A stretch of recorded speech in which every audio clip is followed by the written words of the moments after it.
3 Weather Lab. Here's Daniel's True View forecast.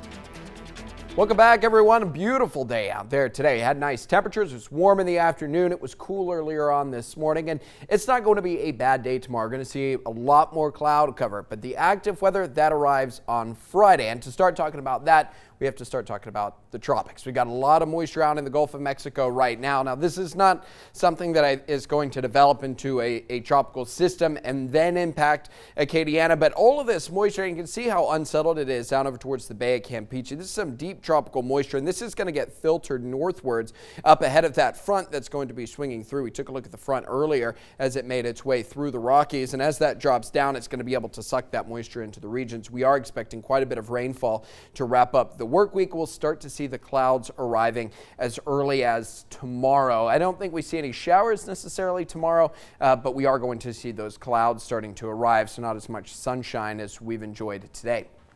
Now, the National Hurricane Center is keeping their eye on this.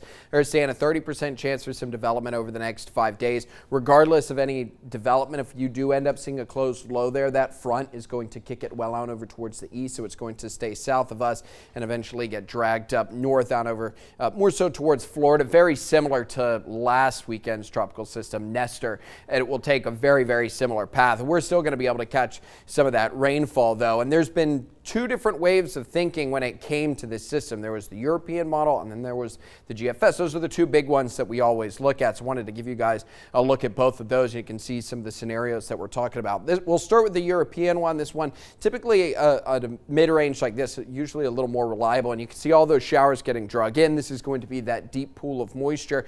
This goes on through Friday. This is Friday morning. You see widespread shower activity across the area. You may get a couple thunderstorms that fire up along the leading edge, and I think with all the clouds we have tomorrow, it will probably limit any kind of thunderstorm activity.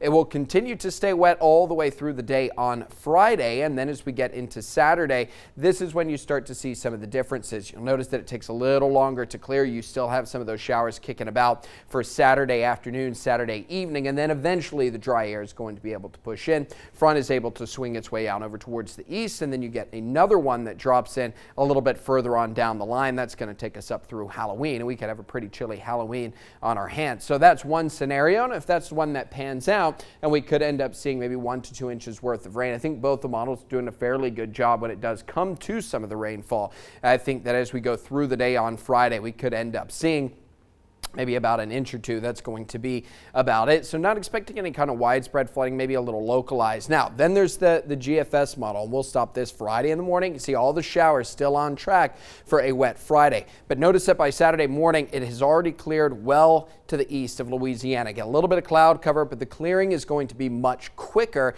than what the European model is saying. And that's why, if you've paid attention through the week, you've noticed that the rain chances on Friday have kind of, or for Friday and Saturday, have kind of gone back and forth, and there hasn't been a whole lot of consistency, and we're finally just starting to see these two models come together. But down the line on the extended forecast, those are actually still quite far apart, so there's a lot of uncertainty in the long-range forecast as well.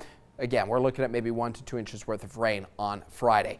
For tonight, we get down to around 51. It do stay cool out there, nice clear skies, quiet, calm conditions as well. We'll get up to about 76 degrees tomorrow. I don't think we're going to see any showers, but we are going to see those clouds streaming in as we go throughout the day. It does stay cloudy for Friday. We'll add all the showers on top of that. Temperatures are going to be limited again. I don't think that we necessarily see many thunderstorms because we'll have the clouds for tomorrow. Saturday, what we're going to call it a 30% chance of showers early. I do think by the time we get to Saturday, late afternoon, evening, we'll see the rainfall starting to come to an end. It may take a little longer for those clouds to clear. It could kick about into Sunday, but it's nice for the start of the week, and then we'll say that front comes swinging through midweek. That could make for a pretty chilly Halloween, with highs only getting into the 60s, lows down in the mid to upper 40s. But again, a lot of uncertainty for the middle of next week. We're still really trying to figure out when that front's going to clear. But regardless, be ready for a lot of rainfall on Friday.